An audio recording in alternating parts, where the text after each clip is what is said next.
వేయండి అని చెప్తున్నారు. ప్రతి ఆటోని జనం ఎక్కించుకొచ్చి అక్కడ 2 నిమిషాలు వాళ్ళతో మాట్లాడి డబ్బులు పంచుతా మీరు కాంగ్రెస్కి ఓటు వేయండి, వెయ్యకపోతే మిమ్మల్ని రేపటి నుంచి బయటికి రానేమో అని బెదిరించారు. అది మేము క్వశ్చన్ చేస్తే మమ్మల్ని కూడా మహిళలను చూడకుండా పిచ్చి పిచ్చిగా మాట్లాడారు.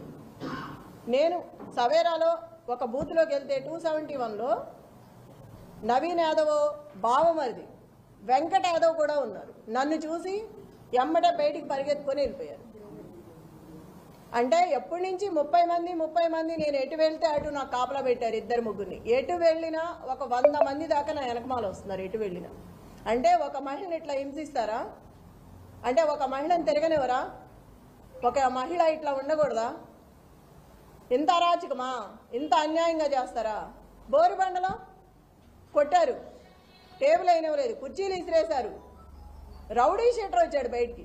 ఒక రౌడీ షీటర్ని ఆంబోతులా వదిలేసి మీదకి రచ్చ చేసి వాడిని వెనక తీయకోకుండా కార్యకర్తలు ఏంటిది అని అడిగితే ఎఫ్ఐఆర్ బుక్ చేసి లోపల పడేస్తాను నోరెత్తితే అని అంటున్నారు పోలీసులు.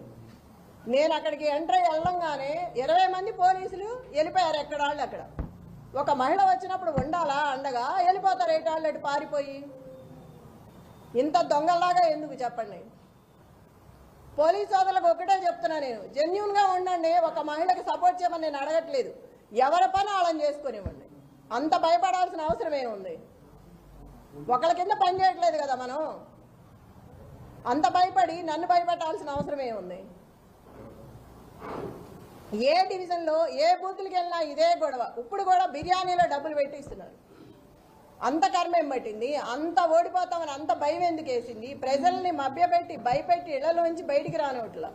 ప్రజలకు ఒకటే విజ్ఞప్తి చేసుకుంటున్నా, నేను ఎవ్వరూ కూడా భయపడుకోకుండా బయటకు వచ్చి ఇంకా 4 గంటల టైం ఉంది, దయచేసి ఓటు వినియోగించుకొని ఓటు వేసి మీరు రౌడీజాన్ని అరికట్టి రేపు ఇలాంటివి లేకుండా ఉండాలంటే ప్రతి ఒక్కళ్ళు బయటకు వచ్చి ఓటు వేయాలి. ఇంతకుముందు అధికారంలో ఉన్న బీఆర్ఎస్ పార్టీ ఇలాంటి ఎలక్షన్స్ చాలా చేసింది, కానీ ఎప్పుడు చేయలేదు. నేను చూసినంతలో ఎప్పుడూ జరగలేదు. ఫస్ట్ టైం నేను చూడటం.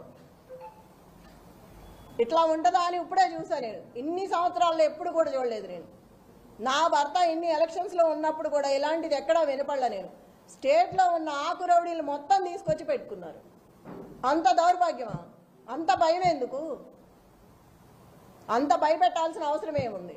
దయచేసి మళ్ళీ చెప్తున్నా, ఓటు హక్కు వినియోగించుకోండి బయటకు వచ్చి. ఇట్లాగే ఉంటే మళ్ళీ రేపు ఈ గోండారాజ్యమే ఉంటుంది.